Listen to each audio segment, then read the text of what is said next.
Hi guys, welcome to my Contact World for all the construction engineering related updates. So guys, आज हम बात करेंगे JNK का सबसे बड़ा irrigation and power generation project उज मल्टीपर्पज प्रोजेक्ट। जो ये प्रोजेक्ट हमारा इसी साल फरवरी 2020 में गवर्नमेंट ने अप्रूव किया है। जेएनके की कठुआ डिस्ट्रिक्ट में इस प्रोजेक्ट को सेटल किया जाएगा और इस प्रोजेक्ट के कारण जेएनके में इरिगेशन एंड पावर जनरेशन को एक ह्यूज लिफ्ट मिलेगा।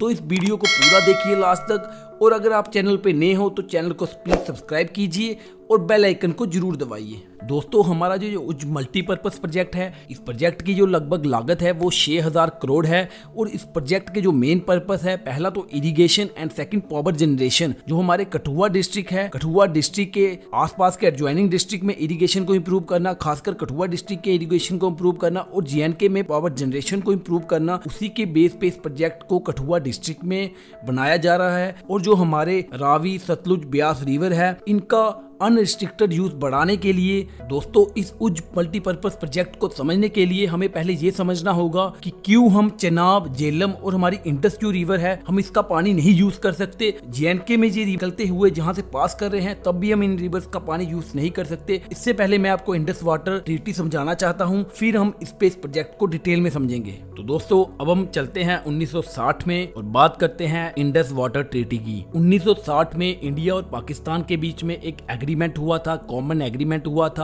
इस एग्रीमेंट को वर्ल्ड बैंक ने थर्ड पार्टी ब्रोकर किया था और एक परमानेंट इंडस कमीशन को सेटअप किया था, जिसके तहत ये दो डिसीजन लिए गए थे। जो हमारे इंडस सिस्टम है, मैं इनका आपको बताना चाहता हूँ। इसमें हमारे 6 रिवर्स आते हैं, पहला रावी, सतलज, ब्यास, इंडस, झेलम, चेनाब। और इसमें जो डिसीजन 1 था कि जो हमारा पंजाब से रिवर निकल रहे हैं, रावी, सतलज और ब्यास, इसका पानी इंडिया अनरिस्ट्रिक्टेड यूज कर सकता है। कि इंडिया इस पानी को किसी भी तरह की पावर जनरेशन के लिए, एग्रीकल्चर के लिए, इंडस्ट्रियल यूज के लिए, कि हम इन तीनों रिवर का, ये हमारा एक एग्रीमेंट हुआ था कि हम इन तीनों रिवर का पानी अनरिस्ट्रिक्टेड यूज कर सकते हैं, किसी भी तरह के लिए यूज कर सकते हैं। और जो एग्रीमेंट का सेकंड टर्म था वो इंडिया के लिए थोड़ा तकलीफदायक था कि जो इंडस, झेलम और जो चेनाब रिवर है, इन रिवर का पानी सिर्फ हम 20% यूज कर सकते हैं। और 20% में भी रिस्ट्रिक्शन था, सिर्फ डोमेस्टिक, नॉन कंजर्वेटिव और एग्रीकल्चर यूज के लिए कर सकते थे और हाइड्रो इलेक्ट्रिसिटी जनरेशन के लिए। इसके अलावा हम इन रिवर्स का पानी जो जेएनके से पास हो रहे हैं, हमारे इंडस, चेनाब और झेलम, जिनको हम वेस्टर्न रिवर्स बोलते हैं, इनका पानी हम यूज नहीं कर सकते थे। और आज तक भी ये एग्रीमेंट टिल डेट पूरा अपना पावर में है। इसके लिए एक परमानेंट इंडस कमीशन बनाया गया है। गाइस, इस एग्रीमेंट के तहत इंडिया सिर्फ 20% पानी यूज कर सकता है, जो कि हमारी रिवर इंडस, चेनाब, झेलम, जिनको हम वेस्टर्न रिवर बोलते हैं, जो जेएनके से पास कर रही हैं, इन रिवर्स का हम सिर्फ 20% पानी यूज कर सकते हैं। और 20% पे भी रिस्ट्रिक्शन है, सिर्फ डोमेस्टिक, नॉन कंजर्वेटिव और एग्रीकल्चर यूज के लिए परमिटेड है और पावर जनरेशन के लिए। तो ये जो एग्रीमेंट हुआ था, इस एग्रीमेंट का जो थर्ड पार्टी ब्रोकर बना था वो वर्ल्ड बैंक बना था और एक परमानेंट कमीशन सेट किया था वर्ल्ड बैंक ने, जो देखेगा कि दोनों कंट्रियों के बीच में कोई पानी के रिलेटेड अगर डिस्प्यूट हो तो इस कमीशन के तहत उन दोनों को सॉल्व किया जाएगा। और ये जो फैसले हैं ये आज तक चल रहे हैं। ये एग्रीमेंट हमारा आज तक वैलिड है। हम पाकिस्तान का पानी नहीं रोक सकते क्योंकि ये कॉमन एग्रीमेंट है। और हर कंट्रीज के बीच में ऐसे एग्रीमेंट होते हैं कि कुछ एग्रीमेंट ऐसे होते हैं कि जो ह्यूमन के लिए, ह्यूमन सर्वाइवल के लिए हम नहीं तोड़ सकते। तो ये एग्रीमेंट हमारा था इंडस वाटर ट्रीटी का। तो ये था हमारा इंडस वाटर ट्रीटी का हमारा जो एग्रीमेंट हुआ था 1960 में। तो अब हम चलते हैं अपने उज मल्टीपर्पज प्रोजेक्ट की तरफ कि इस प्रोजेक्ट को क्यों बनाया जा रहा है। तो इंडस वाटर ट्रीटी के तहत इंडिया के लिए ये इंपॉर्टेंट हो जाता है कि वो इन रिवर्स का पानी मोस्ट एफिशिएंटली यूज करे, जो एग्रीमेंट के तहत हमें मिली है, रावी, सतलुज, ब्यास। तो इस एग्रीमेंट को देखते हुए जो हमारी रावी रिवर है, इस पे रंजीत सागर डैम बनाया गया है। सेकेंडली जिसका वर्क अभी चल रहा है, शाहपुर कंडी डैम। और थर्ड हमारा जो इसका एक रावी रिवर का ट्रिब्यूटरी रिवर है, जिसको उज्ज रिवर बोलते हैं, उस पे ये प्रोजेक्ट हमारा सेटल्ड होगा, जिसको हम उज्ज मल्टीपर्पज प्रोजेक्ट बोल रहे हैं। तो गाइस, अभी आप स्क्रीन पे प्रोजेक्ट का लोकेशन देख सकते हैं।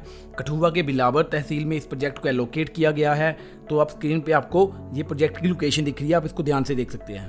तो गाइस, जो हमारा ये प्रोजेक्ट है उज मल्टीपर्पज प्रोजेक्ट, इसके जो मेन स्ट्रीम का पानी होगा उनको डिफरेंट डिस्ट्रिक्ट एंड तहसील में डिस्ट्रीब्यूट किया जाएगा। तो आप देख सकते हैं स्क्रीन पे जो कमांड एरिया है ये हमारा हीरानगर है, कठुआ है और सांबा डिस्ट्रिक्ट है। तो इसका मीनिंग ये हुआ कि जो हमारा बिलावर से जो मेन स्ट्रीम है जहाँ पे पानी इकट्ठा किया जाएगा वहां से थ्रू कैनाल सांबा डिस्ट्रिक्ट तक पानी पहुंचाया जाएगा। एक कैनाल बनेगा बिलावर टू सांबा तक, second Hiranagar and third Kathua तक। डिफरेंट डिस्ट्रिक्ट एंड तहसील को ये पानी डिस्ट्रीब्यूट किया जा रहा है। तो इसके ये बेनिफिट आने वाले समय में काफी ज्यादा बेनिफिट है।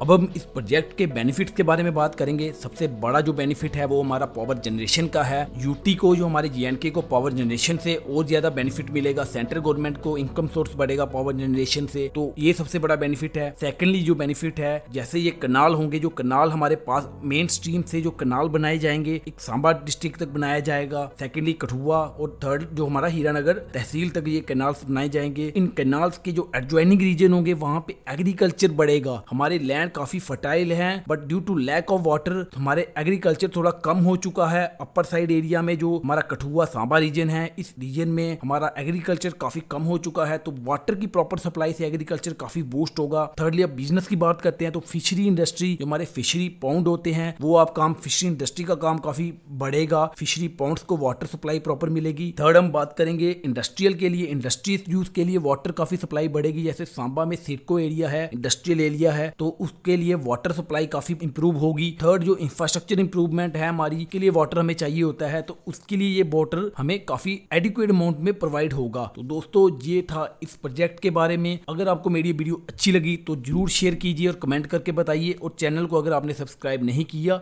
तो चैनल को जरूर सब्सक्राइब कीजिए। धन्यवाद।